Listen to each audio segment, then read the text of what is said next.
مومن جو فدا نقش کفے پائے نبی ہو زہر قدم آج بھی عالم کا خزینہ، گر سنت نبوی کی کرے پیروی امت،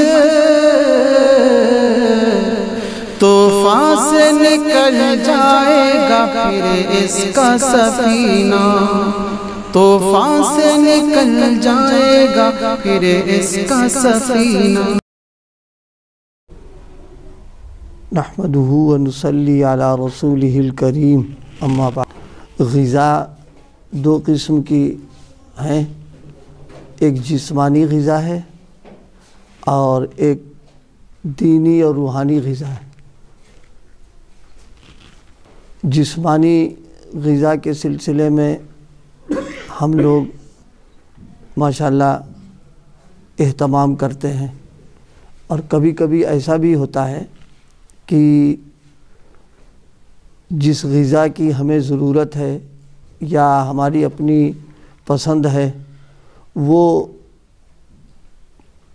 نہیں مل پا رہی ہے، تو پھر ایسا نہیں ہوتا کہ آدمی کہ چلو بھائی اچھا نہیں مل رہا چلو رہنے دو۔ آدمی کوشش کرتا ہے اور اس کے لیے تھوڑا وقت بھی بعض اوقات اگر لگانا پڑے تو وقت بھی لگا دیتا ہے، اور کبھی کبھی ایسا بھی کہ اپنی پسند کی چیز اگر یہاں نہیں کہیں اور مل رہی ہے تو وہاں جا کر کے وہ اپنی خواہش پوری کر لیتا ہے، کوئی ایسی بات نہیں ہے۔ تو جس طرح جسمانی غذاؤں کے سلسلے میں ہم یہ اہتمام کہ ہماری اپنی خواہش، ہمارا اپنا جو ذوق ہے وہ پورا ہو جائے، اسی طرح روحانی اور دینی جو غذا، یعنی دین کا علم ہے، علماء سے ملنا ہے، علم والوں کے پاس جانا، دین والوں کے پاس جانا، کیونکہ ان کی ملاقات، ان کی مجلس، ان کے پاس اٹھنا بیٹھنا، اس سے ہم کو دینی غذا ملتی ہے۔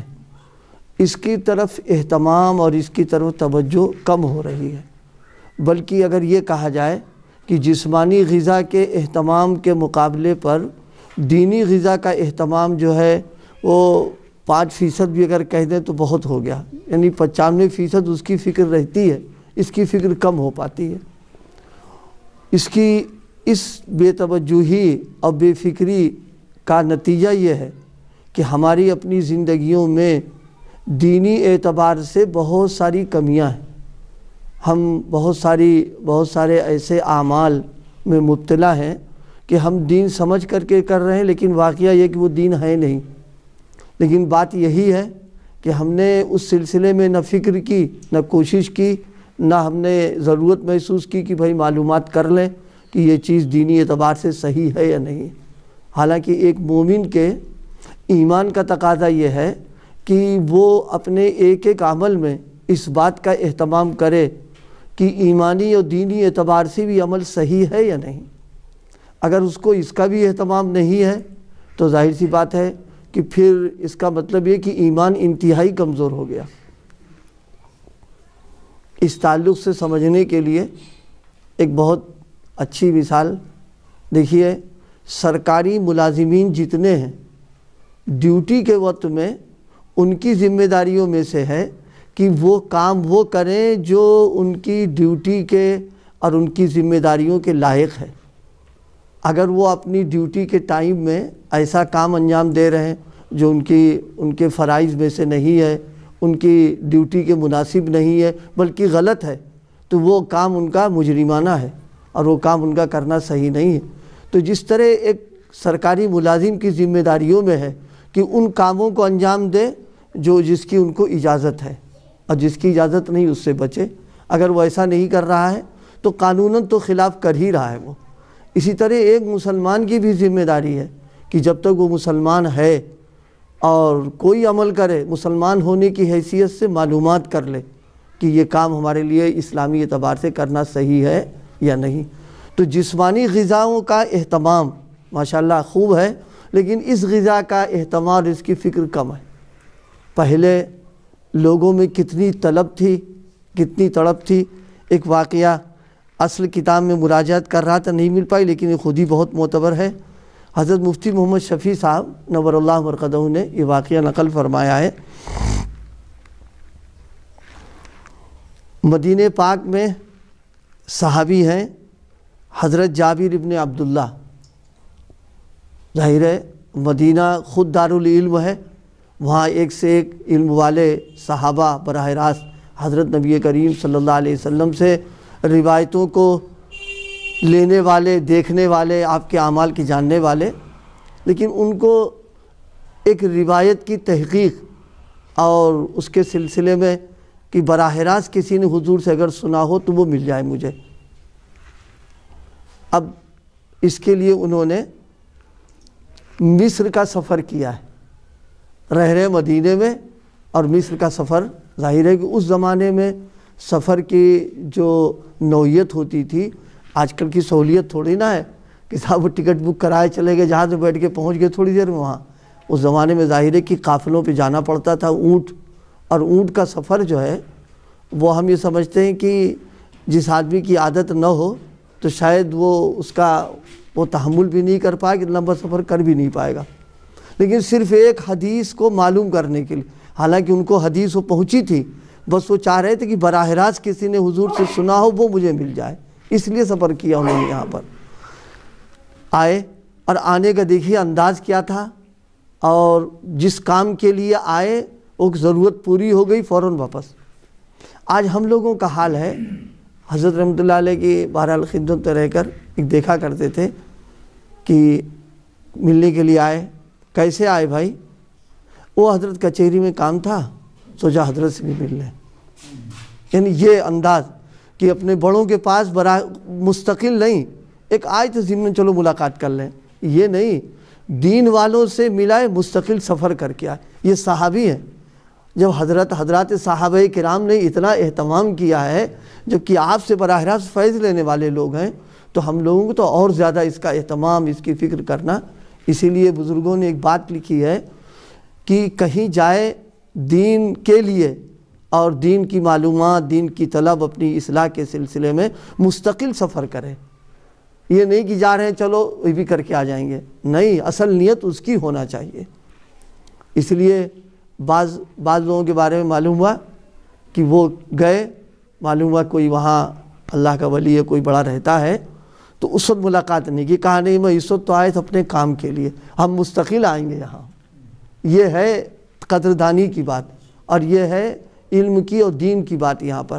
تو بھائی جس طرح جسمانی غذا کے سلسلے میں ہمارا اہتمام ہوتا ہے، ہمارا ذوق ہے، کچھ چیزیں لکھنؤ کی اور اس کی پسند ہیں، تو اب ہم وہاں جاتے ہیں، باقاعدہ بہت سے لوگ ہیں، اور جا کے وہ اپنا کھانا پینا کرتے ہیں۔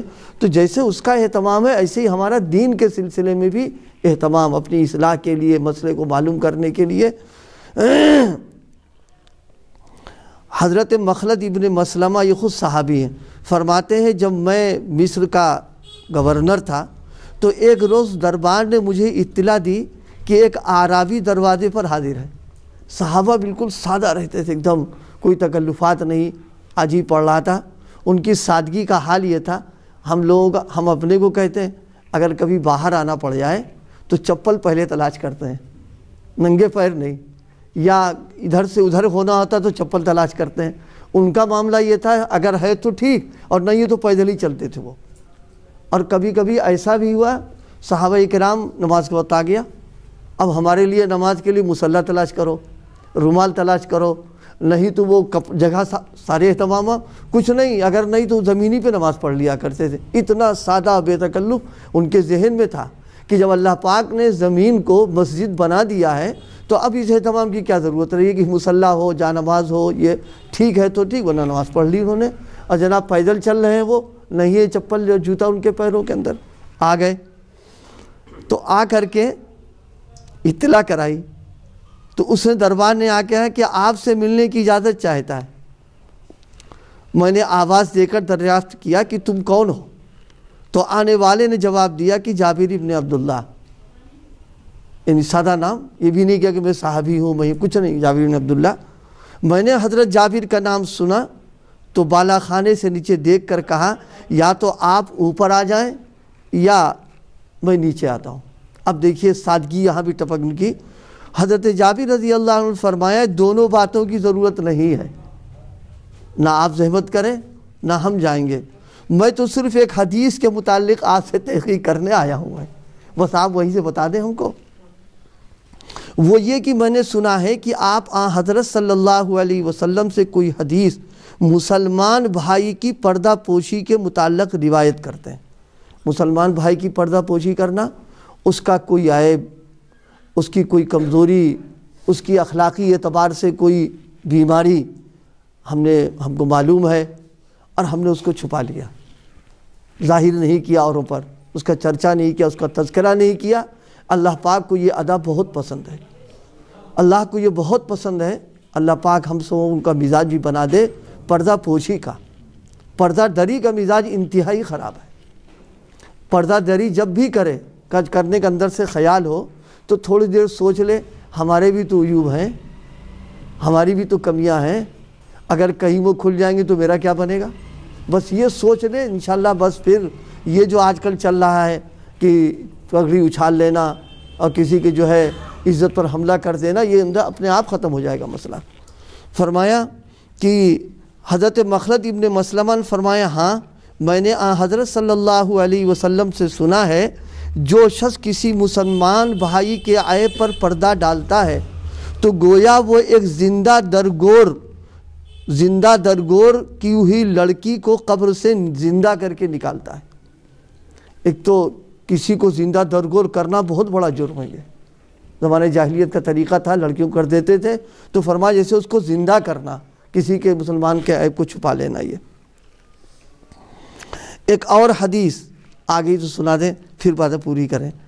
جو شخص اپنے بھائی کا عیب چھپائے، حضرت عبداللہ بن عباس فرماتے ہیں جو شخص اپنے بھائی کا عیب چھپائے اللہ تعالیٰ اس کے عیوب قیامت کے دن چھپا دیں گے، اور جو شخص اپنے بھائی کے عیب کو کھولتا ہے اللہ تعالیٰ اس کے عیب کھول دیتے ہیں، یہاں تک کہ اس کو گھر کے اندر بیٹھے ہوئے رسوا کر دیتے ہیں، کیونکہ وہ تو سب جانتا ہے اندر سے باہر سب۔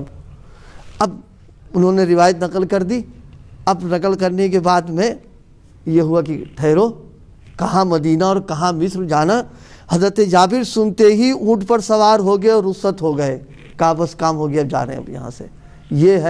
یہ ہے ہمارے بڑوں میں دین کی طلب، دین کی قدر، کہ ایک بات معلوم کی، اب یہ نہیں کہ اب ٹھہرے ہیں چلو، وہ الگ مسئلہ، وہ تیار ہی تھے اس کے لیے، لیکن نہیں، جس کام کے لیے آیا کام واپسی بھی پھر کر لیا انہیں۔ اللہ پاک ہم سب کو دین کی طلب نصیب فرما دے اور پردہ پوشی کا مزاج بنا دے۔